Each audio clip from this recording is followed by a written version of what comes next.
எம்ஜிஆர் நடித்த அன்பே வா படத்தின் இயக்குனர் ஏசி திருலோகச்சந்தர். எம்ஜிஆர் நடித்த இந்த ஒரு படத்தை தான் அவர் இயக்கியுள்ளார் என்று பலரும் அறிந்திருப்பார்கள்.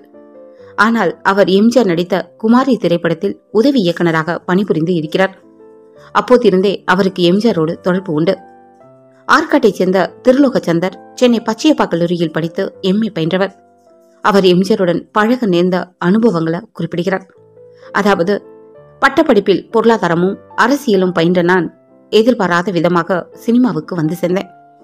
என்னுடைய பள்ளி தோழர் ராஜகோபாலுக்கு நண்பர் பத்மநாபன் படத்தின் தயாரிப்பாளர், இயக்குனர். இவரிடம் உதவியாளராக சேர்ந்தேன். குமாரியில் எம்ஜிஆர் கதாநாயகன், கதாநாயகி ஸ்ரீரஞ்சனி. முதல் படத்திலேயே எம்ஜிஆரோடு எனக்கு நல்ல நட்பு ஏற்பட்டது.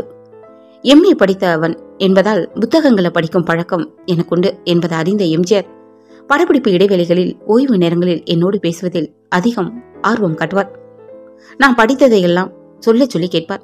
கேட்டுவிட்டு தான் படித்ததையும் என்னிடம் கூறி கருத்தாலோசனைகளை பகிர்ந்து கொள்ளும்போது அவரது ஞானம் என்னை வியக்கச் செய்யும்.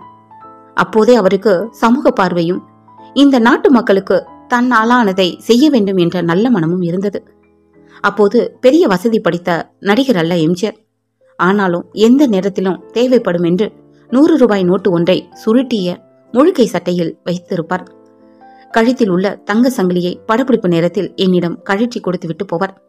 வீட்டுக்கு செல்லும் போது நான் கொடுத்து விடுவேன். சில சமயங்களில் சங்கிலியை கொடுக்க மறந்து விடுவேன். அவரும் கேட்காமல் போய் விடுவார்.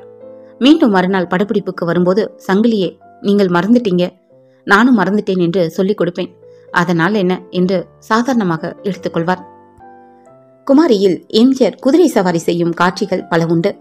ஆனால் பெரும்பாலும் குதிரையில் ஏறுவதை தவிர்த்து நடிப்பார். குதிரையில் ஏறி சவாரி செய்து நடிப்பது ஆபத்தானது. எந்த நேரமும் நாம் கீழே விழுந்து உடல் ஊனமுற்றால் நான் மட்டுமின்றி பிற தயாரிப்பாளர்களும் அல்லவா பாதிக்கப்படுவார்கள் என்று சொல்வார்.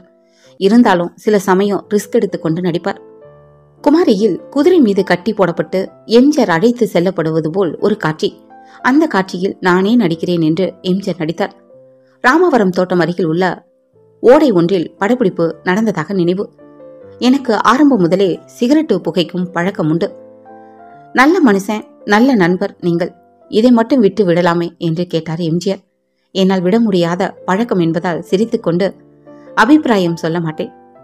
குமரிக்கு பின் இருவரும் சேர்ந்து பணிபுரியும் வாய்ப்பில்லாவிட்டாலும் படப்பிடிப்புகளிலும் விழாக்களிலும் சந்தித்துக் கொள்வோம்.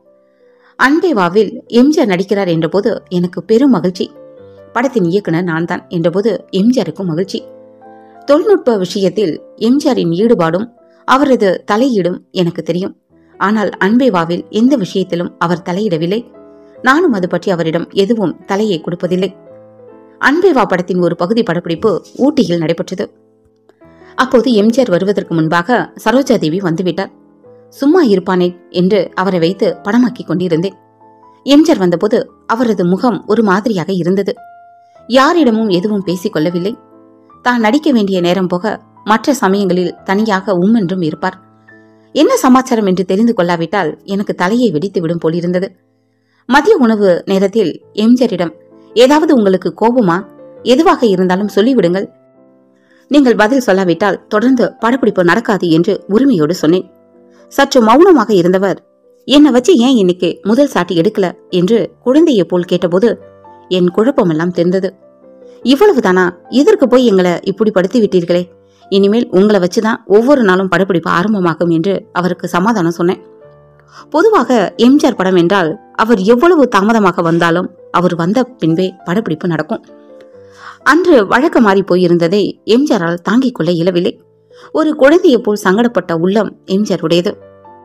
அன்பே வா படத்தில் எம்ஜிஆர் நெல்லூர் காந்தராஜாவுடன் சண்டையிடும் காட்சி ஒன்று உண்டு. சண்டையின் முடிவில் காந்தராவை எம்ஜிஆர் அலாக்காக தூக்கி வீசுவார். அது ஒரே ஷாட்டில் வரும். நெல்லூர் காந்தராவ் நல்ல உடல்வாகும், கிட்டத்தட்ட 300 பவுண்டு எடையுள்ளவர். உடற்பயிற்சி விதிகளின்படி அவரை எம்ஜிஆர் தூக்கி பிடித்தால் 3 செகண்ட் தூக்கி பிடித்திருக்கலாம். அதற்கு மேல் தூக்கி வைத்திருப்பது ஆபத்து. பளு தூக்கும் கருவிகளை அப்படித்தான் தூக்க வேண்டும். ஆனால் அன்பே வாவில் எம்ஜிஆர் காந்தராவை தூக்கிய போது அந்த காட்சி ரசிகர்கள் மனதில் பதிய வேண்டும் என்பதற்காக இன்னும் கொஞ்சம் பிடிச்சிருங்க என்று கேமரா ஓடிக்கொண்டிருக்கையிலே எம்ஜிஆருக்கு குரல் கொடுத்தேன். அவர் மேலும் 5 செகண்ட் வைத்திருந்த பின்பே காந்தராவை கீழே போட்டார். அது போன்ற சாகசங்களை எம்ஜிஆர் போன்ற அற்புத மனிதரால் மட்டுமே சாதிக்க முடியும். அதற்கு காரணம் அவர் உடலை கோவில் போல் எண்ணக்கூடியவர். சென்னையில் இருக்கும்போது தவறாமல் உடற்பயிற்சி சாதனங்களையும் எடுத்து வந்து விடுவார். அன்பேவா சிம்லாவிலும் ஊட்டியிலும் படப்பிடிப்பு நடந்தபோது அதிகாலையில் எழுந்து கடும் குளிரிலும் வியர்வை வழிய உடற்பயிற்சிகளை செய்து கொண்டு இருப்பார். அப்போதெல்லாம் அவருடன் நானும் சேர்ந்து கொள்வேன். அவரை போல நானும் பளு தூக்குவேன். ஒரு சமயம் அவரது தோட்டத்தில் அப்படி பளு தூக்கிய போது, தொடர்ந்து செய்றீங்களா அல்லது விட்டு விட்டு எப்போதாவது பளு தூக்குறீங்களா என்று கேட்டார். இடைவெளி ஏற்பட்டுடுச்சு என்று நான் சொன்னபோது கோபித்துக் கொண்டார். இடைவெளி விட்டு பயிற்சி செய்வது நல்லதல்ல என்றார்.